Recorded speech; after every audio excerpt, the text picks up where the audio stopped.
Hello and welcome, my friends. Welcome to the full hunter moon. This, of course, is a super moon that is going to be large and in charge. I'm interested to see how this little mini secondary moon is going to impact this full super moon. It should be exciting. Now, of course, the full hunter moon, it goes back to our ancestors where this was the time that they would fill their stores, make sure that they were ready for the winter. I'm interested to see what this full moon is going to share with us and how it's going to empower us to kind of get ready to embrace the here and now, embrace what we're doing and how we want to go forward. Because we have the full hunter moon, couldn't think of a better tarot deck than the Northern Animal Tarot.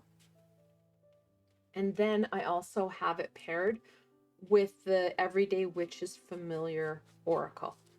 I really hope that Elizabeth Elba and Deborah Blake will create a tarot deck for that. We're going to put that out there because, oh yeah, it's a thing I think we all need. All right, let's look at what the full hunter moon is going to kind of bring us in the next week or so. Of course, we'll have the full hunter moon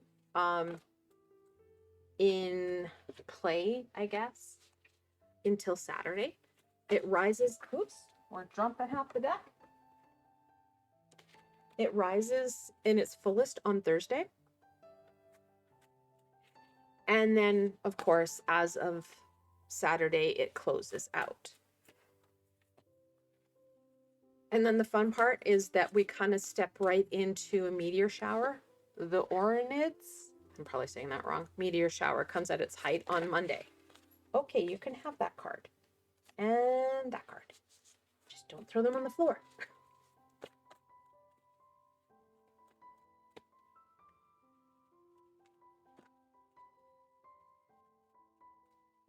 All right. So we have the Nine of Wands, the Three of Cups, the Nine of Cups in reversal,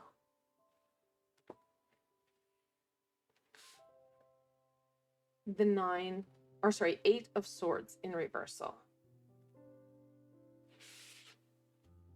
Oh, the little bunny. This deck was a Kickstarter that I supported years ago. The creator of this deck, I think, is on edition 3. This is edition 1. You can tell by the color of the back. The little bunny. So because it was Kickstarter, we do have some oracle cards in there. And then we have the Nine of Pentacles in reversal.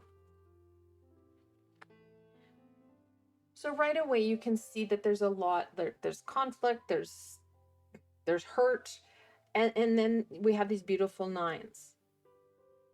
So nines are about abundance, as you can see here. These are the two abundant cards. They're both in reversal. There's stuff coming forward. We're looking past it. We're seeing through it. We're seeing the challenge, the problem, but not the growth. I love this card for its imagery. We need it right now. Because of physical abundance and the spiritual emotional abundance, it's there. We're just either avoiding it, ignoring it, or minimizing it, or a combination of all three. And that can be down to the frazzled energy that we're feeling, or the hurts, the frustrations, the fears that we're carrying. And I should say we do have the double 8. The 8, the multiple 8s, it's about that success. And it can be really hard to have that success. We kind of feel a little bit frazzled. We kind of feel a little bit lost and stuck. These energies are coming with us, and they built up over the last months, years, lifetime. it's going to be important that we do acknowledge and embrace those successes, those little wins, our connections, community, friendship, the abundant pieces that we can see, that maybe we're getting that inkling, taking some time to focus in on the positive. Because when we start to focus in on those positive pieces, we can start to see them grow even further. Rather than minimizing what is in front of us or saying, oh, well, someone else could really use this. There's not always an amount assigned. So it's not like you're going to take all of it. You can't take all the happiness. You can't take all the joy or all the love. It's more about the filling your stores a little bit, filling your cup, because that cup, it's been running on empty for a while. And the full hunter moon wants to see that success, that abundance to come forward so that you can multiply it and make it grow rather than getting stuck and stagnant, rather than getting overwhelmed and frustrated. That you see that growth, you see that prosperity come forward. You feel the fulfillment and the joy that comes with the excitement and anticipation of what will come forward. And we can draw forward and manifest positive if we are paying attention, if we're in the here and now. And that's another piece, is that you need to be in the here and now. You can't acknowledge what we're avoiding or not seeing or minimizing if we're stuck in the past or hyper focusing in on the future. Unicorn, Spirit 2. Finding that glitter, finding that unicorn in the field. It's hard. However, when you persevere, you can start to see the positive rather than the struggle. Octopus, Water 7. I love this octopus. Now, intentional bathing is a tool that I really subscribe to because we all bathe different intervals. Some of us really like it, some of us don't. But we bathe. We can kick it up a notch to help us get rid of some of this yuck and start to feel lighter, more able to dance, to celebrate, to find the enjoyment. All you have to do before you get into a bath or a shower or any body of water, ask all and any high vibrational beings to help you get rid of what you don't want, help you to amplify what you do so that it's more predominant. Then go take your shower, your bath, your swim, whatever. You're not going to cause any toxic energy to be shared. Your guardian angel is with you and will make sure that that energy is transmuted into something that is going to be usable for the greater good of all. It's a simple technique. You're working smarter rather than harder because we don't need any more extra. Fire, Cheetah 3. No, we do not need to be pushing and shoving and trying to get through this as quick as possible. Yeah, sometimes it feels a little bit icky. We don't like it. It's kind of ugh. Be okay with the kind of ugh. It's not hurting you. It just may feel a little bit kind of not so fantastic. When we slow down and we're present, we're more able to make positive choices for us that's going to amplify what's right in front of us.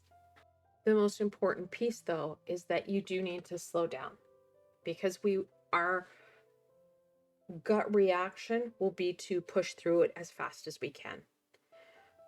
In this kind of ambivalent that you're going to feel, you're going to be able to find the most growth because you're finally slowing down and paying attention. And this is what you can do. Know that when you start to do these pieces, that you're going to feel things shift faster because we do have a supermoon. It's combined with a little bit of an extra oomph from a little moon and from the thinning veil. There's a lot of energies in play here that are going to add to this. It's amazing what happens when we open ourselves up to the experience and to what's happening in the here and now. The Three of Pentacles in reversal. Now, no, you don't have to, like intentional bathing or whatever you do, you don't have to name high vibrational beings.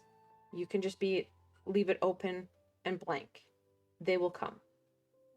Only high vibrational beings can come. They can't sneak in, if you will. But the important piece will be to start to work with the high vibrational beings. This is the Triforce Perfecta, where you're working with self, working with others, and the high vibrational beings in better, more intentional way.